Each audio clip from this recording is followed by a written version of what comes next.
Well, I'm playing the game Stonewall in the Valley. It is an old Avalon Hill game, part of the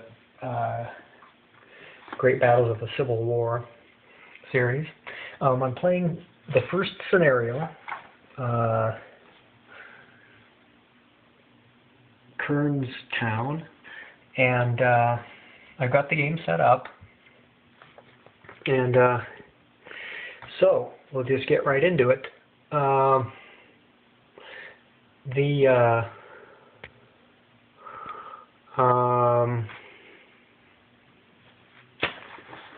Let's see. Give me a minute here. Okay, so we do a random events phase. So I roll a couple of dice, and we check for rain. And I roll a 6, so that is Union cavalry reinforcements, but it's the basic game, so there's nothing. It's either rain or nothing. By the way, it is the March 10th turn, game day. That's what the scenario starts on.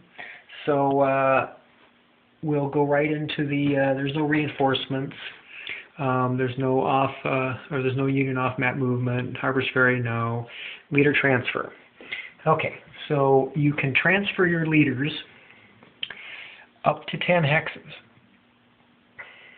from one stack, from one brigade to another within 10 hexes, and if it's a divisional leader, he can only attach himself or transfer himself to another unit within his division. So Williams, right here,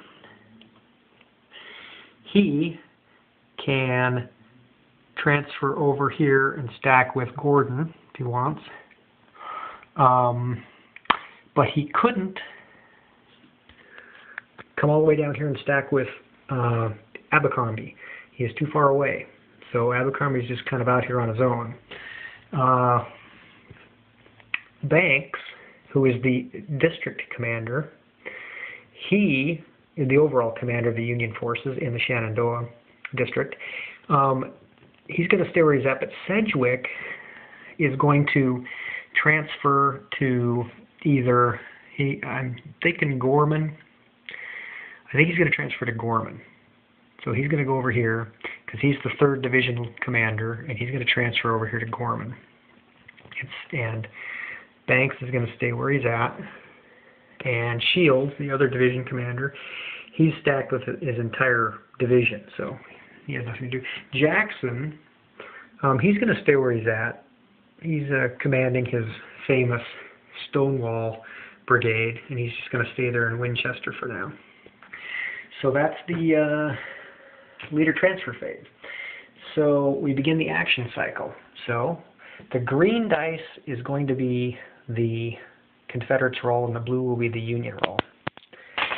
And I rolled a 5 and a 3, so the Union, they get to do an action. So I think what they're going to do is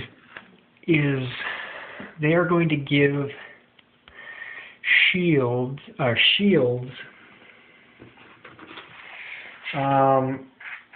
see, they're going to, their action is going to activate a leader, and they're going to activate Shield. And let's see, Shield is going to, let's see, so we're going to activate a leader. So I'm going to put this here just so I know the role I get for him. They're going to, Shield is going to give all 3 brigades in his division a march order. So Shields rolls for how far they can move, and he rolls a 6, so that's pretty good. So I will put the leader movement allowance to 6. Oh, and put that on Shields. Okay, so they all move 6. Now they move 1 at a time, so we'll move Shields off for now. So Kimball will start, and because he's moving, he gains a fatigue counter on him. So he can move up to 6 hexes. And if you stay on the road, it's 1 per hex. So he can go 1, 2, 3, 4, 5, 6. And he can freely move into the 1st West Virginia Cavalry unit because cavalry have nothing to do with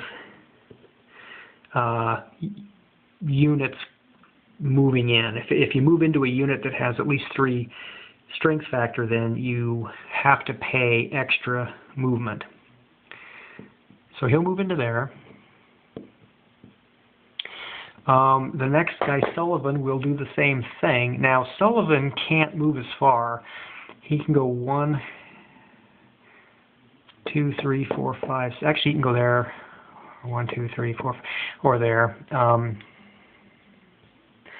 He'll go 1, 2, 3, 4, 5, 6, and he'll go there. And he gets a fatigue. He gets a 1 fatigue marker. Now, Tyler, he will go here, and he will stop. That's 5, but he can't move in because it would take 2 movement points to move him in, and Shields will move with him. Shields cannot be by himself. Leaders can't be by their own hex. Can't be in their own hex by themselves. So, and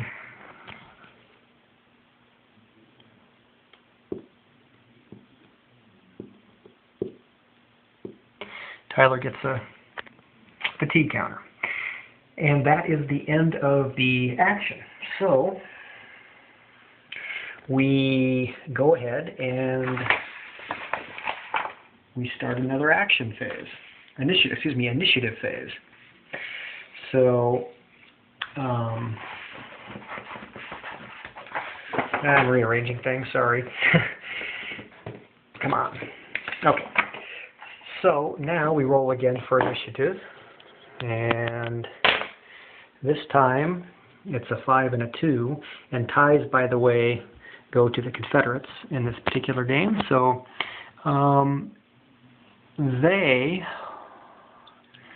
Confederates will, what will they do? I think what they're going to do is they're going to move. Jackson is going to give Fulkerson, well, I'm going to give Jackson the leader activation. So Jackson's going to get a leader activation put on him. He is going to activate, he's going to give a march order to Fulkerson right here. And Fulkerson is going to, let's see, actually he's going to give a march, he's going to give a march order to Fulkerson, and he's going to give a march order to everyone. Let's just do that. So everyone's getting a march order. I think they decided they're going to bug out. So the roll is a 2, but because I have a leader activation, the Confederates get an extra 2. So that's a 4. So they get a 4 for movement. Okay, now each unit gets to move 4.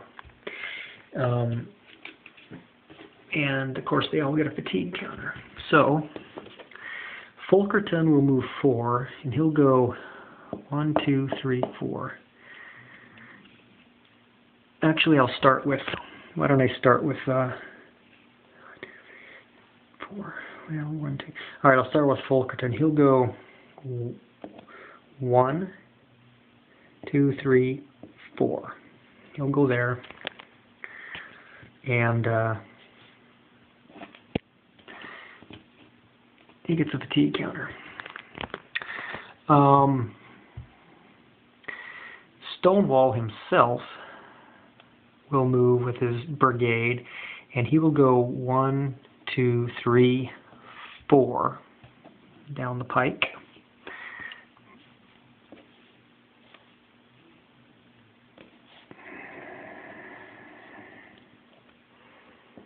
Sorry, these tweezers are for Europa games where the stacks get pretty significant, so it's kind of a neat little tweezer there. Now Burks is going to go 1, 2, 3, 4 to right there, and that's going to be his turn. So that is the end of that initiative phase. So I've played 2 rounds on the first turn.